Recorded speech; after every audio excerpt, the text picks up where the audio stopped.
боломж өгсөн шүү дээ. Бүжинд бол боломж өгсөн шүү дээ. Өгöd байгаа байхгүй те. Ятаага амьдраар чи одоо сургууль сурах хэрэгтэй. Өшөө гоё байх хэрэгтэй, ийм байх хэрэгтэй энэ төр гэл. Яг одоо тэгээ хүмүүс шүүмжлэлтэй ярьж л юм л да зөвлөдөө. Уулзахгүй гэж хажуулаа шүү. Би таныг аваад явчихсан байхад гэж бодлоо. Би дэлхийгээр дүүрэн ээжээ би танд хайртай гэж чарлаа. Манай охинтой их дотн болоод байгаа. Чи юу яриад байгаа юм бэ? Ирэх болгонд Шоронд явах шатлаа шүү дээ.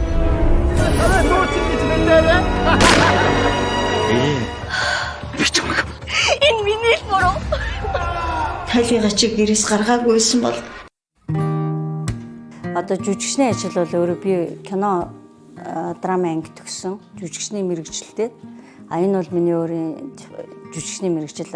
Дээрэс нь яг хуу магистр хамгаалаад тэгээ дараа нь доктор хамгаалаад ингээд одоо багшилж байна. Багшлахтаа би жүжигчний уран чадрын хичээл заадаг. За энэ бол ер нь бол миний үндсэн ажил мэргэжил байгаа. Кино зохиолын хувьд бол хобби гэж хэлж болно. Зохиол бичих дуртай. Гэхдээ одоо өөрийгөө бас зохиолч гэж хэлж арай болохгүй бах. Яагаад гэвэл одоо жинхэнэ мундаг зохиолч одоо сонсвол бас юугүй бах. Тийм учраас яг зохиолын хувьд бол өөрөө сонирхдаг учраас хобби маягаар гэх юм одоо зохиол хоббигоор бичнэ гэж бас сонсвол хүмүүст эвгүй сонсогч магадгүй л дээ. Гэтэ энэ бол бичих дуртай.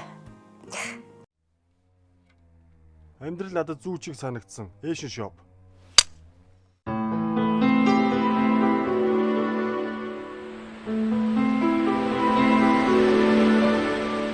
Би нөгөө орхицыг нь бичиж гэж бодоогүй. Тэгээ нэг Тука найруулагч Гамбалд над дээр ирээд хэлсэн.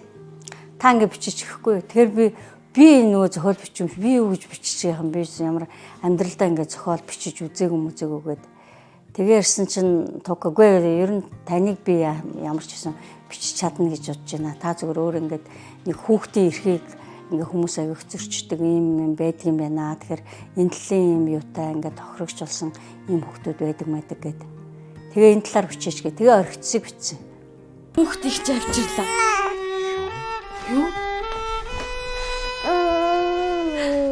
Ихч маань таныг их хүлээсэ. Харин тийхэд юу болоод байгаа юм бэ сүхэ? Би нөгөө кино ичээд киногоо гаргаад хөдөө орон нутгаар явжсэн байхгүй юу. Тэгэхэд яг энэ бол нөгөө бодит кейс гэдэг шиг яг бодит бас тийм үйл явдал одоо харсан.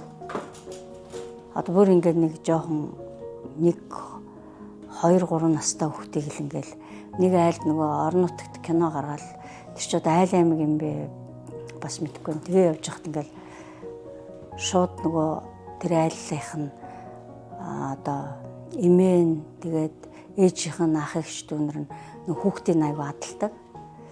Тэгээд тэр нөгөө нэг залуу хүү яг хүнтэй суугаад сууж чадахгүй хүүхдтэйгээ оцорсон байна л да. Тэгээ нөгөө дагар хүүхдтэй болцсон. Тэгэн гут нөгөө тэрийн нөгөө гэрийнх нь ингээд ад үзээд байдаг. Тэгээ яг миний нүдэн дээр нэг айлд буусан чи хажуутлын айлд маань ингээл бөөн хэрүүл бөө юм болохгүй. Тэгээ бид нар гараад юу болоод байгаа гэсэн чинь тэр буусан айлын маань хүмүүс хэлсэн байхгүй. Бидний ингээд нэг жоох хүүхдтэй аягүй ад үздэг юм аа. Тэгээ аав нь хаяа явцсан болохоор ингээл ээж нь дарамтлаад нөгөө хүүхдийн ингээд тэр нь 2 3 настай өдөр аваад ингээд чулуутчихж байгаа байхгүй. Аюу амир. Тэгээ бүр амар сонирн болол би тэгэл бүр уур хүрээл эдэр яхаараа ингээд энэ цагдаа магдад мэдэгд ингээл би уурлал ингээл баг өмнөр нь орол ингээл одоо баг уур хүрээл хүн чинь хэрүүл хийх гэл ингээл та нар одоо болооч гэл ингэсэн чинь нөгөө буус айлын маань хүмүүс гэсэн баг бити хэрэггүй. Одоо таныг ингээд чамааг ингээд өмөрөөл ингэчих юм бол эднэр улам энэ хүүхдийг зоддөг юм аа. Одоо манайхан ингээд өмөрөөд ингээд айгүйх манай нутгийн чинь өмөрн тэгэл ингэн гот хүүхдээ илүү зодоод идэг. Тийм болохоор одоо бид нар үг хэлтгүй. Тэгээ цагдаад яагаад мэдэгддэг юм гэхээр цагдаа нь бас мэдэгдэд нэг гэр бүлийн асуудал болохоор тэгсэн гисгээд тэгээ яг хөдөө тэр хөрх амтан нэг хүүхд гаргацсан хүн гэрийнхэнтэй дарамтлуулаад суудаг болохоор тэр ч одоо хүүхдээ чирээд хаашаа явах вэ? 2 хүүхэдтэй тийм хүүхэн байсан. Жохоо охин л байсан л тэр үед бол 20-од насны. Тэгээ тийм юм харсан. Тэгээд Одоо бид нар ч яг одоо мэрэгжлийн өөр юм байна л да. Одоо нийгэмд болж байгаа аливаа юм чи ингээд имзэглэдэг. Имзэглэж хүлээж аюу гүнзгий хүлээж авдаг.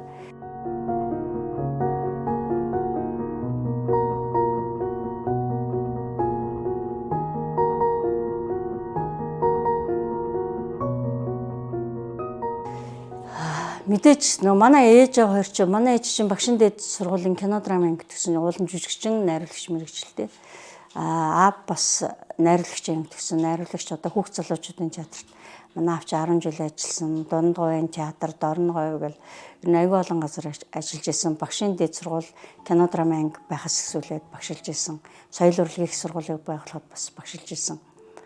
Тэгээ яг миний баг нас гэвэл ер нь жоохон уран бүтээлтэй холбоотойсэн. Аймгийн театрт ээж хоёр маань ээж жүжигч аав багш найруулагч байсан болохоор театртай бидний амьдрал жоохон амьдрал айгүй холбоотой. Ер нь бол бидний амьдрал чинь тэгэл уран бүтээлчтэй хүмүүсийн амьдрал кулисэнд өнгөрдөг ш театр.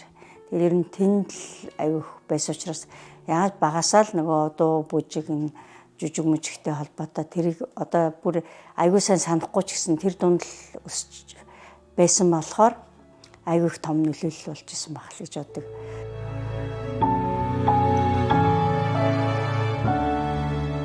Бид нар дөрүлээ. Би нэг дээр ахтай тэгээд доороо нэг эмэгтэй дүү хамгийн бага нь манай болд ирт. Манай ах бол хөгжимч. Зүгээр яг залуутай хөгжим тоглодог, цахилгаан хөгжим тоглодог гэсэн. А манай эмэгтэй дүү бол өөр мэрэгчлээ. За энэ надад ирээгүй хайр бол одоо Оросын худалдаж авсан, эрхийн худалдаж авсан кино байхгүй. Зохиолын худалдаж авч ингээд Хүлээгүү Pictures намдын хоёр нийлж хийж штэ. Хийсэн юм киногоо. Зохиолын хувьд бол маш сайн. Үнэхээр тэгээд тэр Орос киног би дээр урд нь энэ кинон тоглоно гэж бодог байхдаа үзчихсэн. Нэлээд олон жилийн өмнө. Тэгээ айгүй мундаг жүжигч тоглосон байдаг л да. А тэгээд Вера Алиенто гэж нөө амьдрал нулимсан дургу дээр тоглодог, Качи тоглодог чинь хадам ээж бол тоглодог байхгүй. Тэгээд би тэр үед дэжсэн энэ гоё эрэг дүр тоглодог жүжигч яхад юм амар эсрэг дүр тоглож байгаа гэл харж исэн. Тэгээд дараа нь яг сая ингээд өнгөрдөг жил Хүлээгүү боловсрал телевиз тэгээ намайг Pictures санал тавиад ийм кино хийх гэж байна. Та тэгээд гол дүрдэн тоглооч гэдэг манай Сумья эхлээд над руу ирсэн. Тэгээд зохиолыг мэдчихсэн болохоор би бол дуртай хүлээж авсан.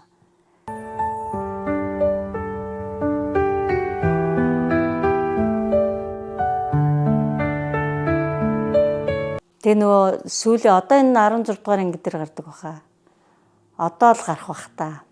Нөгөө хадам ээж гуйж ирдэг нөгөө Аминаг өөрийнхөө нэр дээр болгооч чингээ гараж өсөр тэнгуут нөгөө амар өөдөөс нь ингээл орилж мэрлэл амар уурладаг байхгүй. Тэр эсгийг нилээн дунд тавьд үлээ авсан юм аа. Тэгээ нараа жижиг надад урдан тоглож исэн биш. Нөгөө миний урдаас бараг салаач малавч гаргадаг байхгүй юу. Тэгсэн чинь нөгөөд чинь ерөөсөө хийдэггүй. Чи одоо яагаад юм бэ нараа гэсэн гээ багш амар юу вэ нэ. Үгүй эвгүй ямар хамаатай чи намайг ингээд болроо хөшгөл хараад тах юм бол тэгж эвгүй санагдчих. Юу ч тэгж идэг. Үгүй чи гарна нааш ингээд ингээл тэгээд аваа хит хоёлаа ингээд сургуулийг ингээд тоохгүй гэдэг нөгөө ингээ харахаар л багш харагдаад байгаа болохоор бас эвгүй ш. Тэгэл нөгөөд чинь баяа ерөөсө багш гэж бити бод зүгээр хамаагүй хайрц. Угаасаа юм байгаа чи ингэдэг гэл. Тэгээ яасан. Тэгээ тэр хэсэг гайгүй тоглоснараа. Айгу дажгүй болсон. Би өстой уухгүй, өстой муу хамттай юм лээ. Би ууцсан. Юу бүтээр замаараа нэг газараар дайраад 2 хоног юм уучаад ирсэн. Үгүй ээ, алдар уугаагүй, би л уусан. Хүн чинь өөрийнхөө л хүүхдийг сайн явуулъя гэж бодно шүү дээ. Тэр ээжийн буруу шүү дээ. Тэгэхээр хадам ээж бол байдаг л нэг ээж байхгүй. Хүүхдээ хайртай, хүүдээ хайртай л ээж. Мэдээж чин өөрийнхөө ингээл аригтаар суудаг тийм хөнгөн шингийн юм хүнтэй хүүхдээ суулгыг гэж бодохгүй шүү дээ. Тийм үстэй. Тэр кинон дээр чи бас засч авах гээд байгаа шүү. Тэ?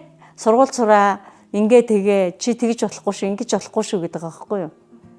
Тэгэхээр нөгөө хүүхэн өөрийн төрөлхийн зан юм гинэ хөнгөн учраас тэр болгоно ингээ хүлээж авахгүй явж байна. Тийм учраас алдчихээн. Чи аль нэгэн дипломат хүлээн авалтан дээр байна гэд боддоо. Энэ охинтой хамт байна гэд зүгээр төсөөлөд үз. Гүй. Гү. Элдв балаа юм яриад эхлүүл чи яах юм? Чи тийм хамаатантай болохыг хүсэж гэнэ үү? Тийм үү? Би тэгвэл хүсэхгүй байна алдраа. Би хүсэхгүй байна. Анда тайвшир.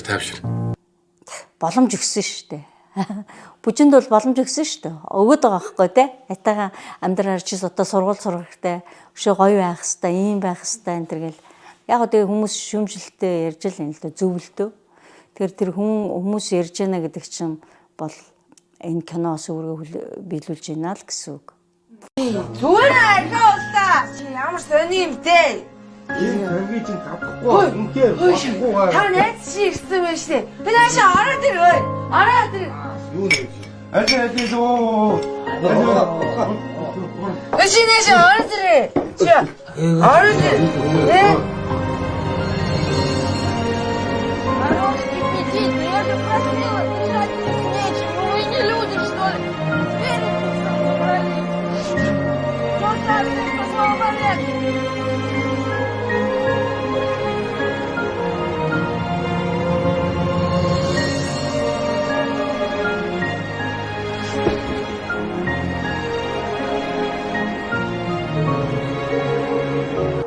Үзэгчд бараг ойлгочиход байгаа юм шүү.